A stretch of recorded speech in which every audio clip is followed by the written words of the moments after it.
Hey there, Contractor Kev here with Overseas Contractor Academy, and today we're going to do a video where I talk about why don't we tell everybody about our friends and neighbors? That's a great idea, Telly. the other contractors that I've met in my first few weeks here in Kuwait. So basically just going to cover who they are, from what backgrounds, to show that they're just people like you and me and anyone else. So stay tuned.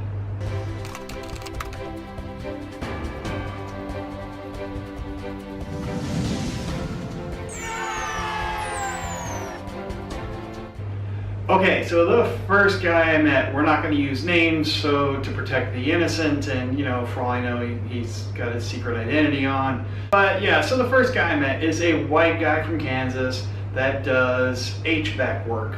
For those not in the blue-collar trades, HVAC is basically your heat and AC guy, and obviously in Kuwait, it's the AC part of that that's important. And there are a lot of people from that kind of background, electricians and HVAC guys and plumbers, because guess what? You're in the freaking desert, okay? You need all your tradespeople, but basically this guy's an example of the kind of average sort of trades guy.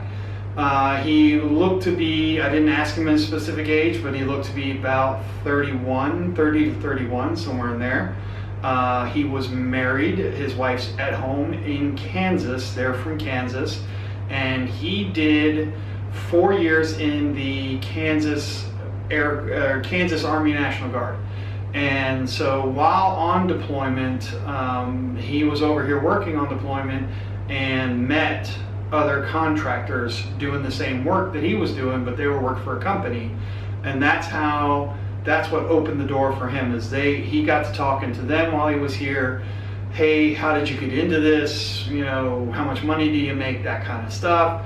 And so that's what got him his first foot in the door, is he literally had a company in his office doing that work. And so when he went back to Kansas and he was when he's done with the guard, he reached back out to that company, and sure enough, they hired him. So now he's working here in Kuwait. It's actually his second time. He did a year, went home for a little bit, just enjoyed time at home with a big fat bank account, bought a house, did whatever, and now he's back. He's just starting up his second time of being here. And so yeah, interesting guy. Like I said, just a 30-year-old dude from Kansas, married guy, and just comes over here, builds up the big money, and then goes back home. And I think his goal at this point was paying off the house he bought. That seems to be a theme here. I meet a lot of people that that's their main goals, because most Americans, your two big sources of debt, well, these days I guess three, because you got college as well, creating huge amounts of debt. But back when I was going through school, it's your house and your car.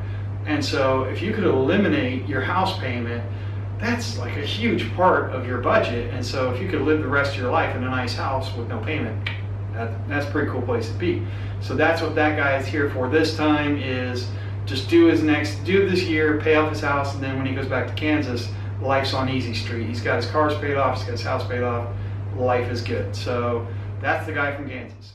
Okay, and the next person I want to talk about is a black female from Atlanta, Georgia. She was about 40 years old. The thing I really admired about this girl is she is on her third trip here, but she started as just an admin assistant. So a cousin got her job. She was working just some basic lame office job in Atlanta, obviously not making much. She's a single mom. She was struggling. And this opportunity came up when her cousin told her about working overseas, and so she's now here.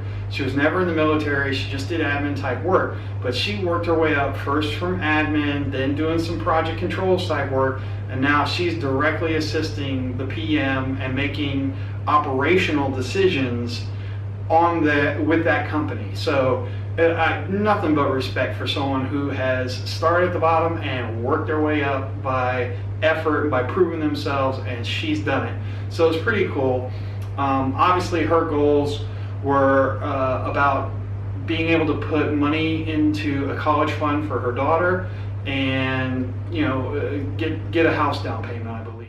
So yeah, she was super cool. And so there you go, the female from Atlanta that I met, no military background, and now she's making really good money. She was on more money than me, and she's living good. So she's on, like I said, she's on her 3rd year. She does a year, goes home for a few months, spends time at home, and then lets the company know, I just need a couple months at home and then I'll come back, and they're totally cool with it. This will be her last trip, and then she's done with it all, and she's set up for the rest of her life. So props to her, man. Total respect for that. You gotta like it when you see someone come over here, do what they need to do, and go back as a total success. So yeah, that's what the contractor lifestyle can do for you.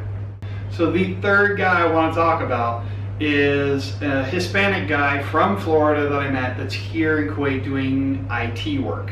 Now, he had certifications from the commercial world. He also was never in the military, but he's now over here on his first gig. Now, what's interesting to me about this cat, I met him when I was just eating my lunch. It's one of the few days I had time and sat there and ate, and then it was just busy, so I just said, hey, can I sit with you, start chatting, and turned out to be a real cool cat. So he is married, and his wife is actually here, even though it's his first gig. Him and his wife both work on the base, and so they luckily just got it set up to where that's his roommate, is his wife. So now they're in an apartment, and that worked out really damn good for him because they both now are on pretty good incomes. And yeah, so he was, I want to say he was ballpark like late 20s. He was pretty young. And he was on pretty good money, and he was really happy about being here. So what was unusual about that cat is he was recruited. Now, this is tend to be a pretty rare thing over in the overseas contracting world, but he said that he had been actively looking, had been applying for a couple places. He was trying to change jobs, and one recruiter maybe knew another or something, but basically a recruiter contacted him and said, hey, someone passed me your resume, what do you think about going to work in Kuwait? And after they talked it over, and he talked to his wife, and like I said, they got the deal they got, which was pretty damn good. So now he's over here in Kuwait, and he is damn happy. He's doing really good. So again, pretty impressive for a guy in his late 20s. Okay, and the last guy I want to talk about is a dude from Texas. Now, this guy, I've talked to him multiple times. He does security work here. It's his 2nd trip.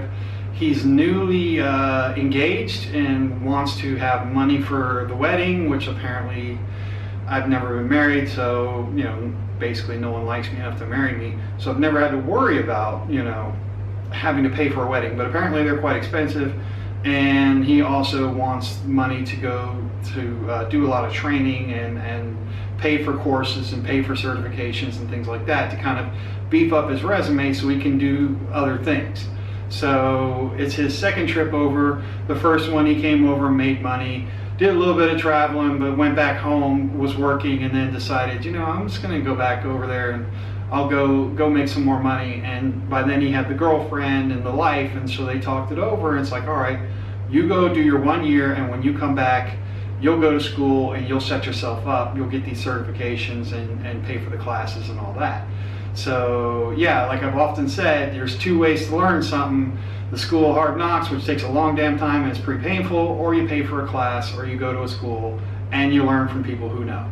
So that's what he's doing over here. He is about 35, I want to say, and he is indeed ex-military. He's ex-army, just infantry guy. And so yeah, he's doing security work over here. Now, he's not happy with his pay. Security work is kind of going down in pay just because there's so many guys now that have trigger time. But at the same time, it's still, he's going to save a lot of money by being over here, and certainly save enough to get married and then put himself through the classes he wants and then go on to the commercial job. Okay, so that's it. Who are the people in your neighborhood? Like the old Sesame Street song. That's just a smattering of the people that I've met over here. These are the type of people that are doing overseas contracting. You've got married guys, you've got single guys, you've got single moms, you've got black people, Hispanic people, white people, everyone. I mean, it's not like it's this totally just one type of person that's over here. It's very open. There's all kinds of people here. And the big thing is, like, when you're overseas, the Americans tend to pull together, tend to support each other, which is pretty cool. And you form your own little community over here, and that's great. So anyways, those are the people I've met, and basically illustrates the point. You know, you don't have to be of a certain type to become an overseas contractor. That you just got to get your foot in the door. You've got to get started, which is always the toughest part. You have to get started. You have to take action. So there you have it. That's it for today. Hope you learned a little something. Just wanted to illustrate the point that people come from all over and end up over here. So if you got any comments, questions, suggestions, hit me up below. Use the box, man. Let's talk, because I'm open for any questions or conversations you want to have. And if not, well, thanks for watching and good luck with your search. Who are the people in your neighborhood? In your neighborhood? In your neighborhood? Say, who are the people in your neighborhood? The people that you meet each day.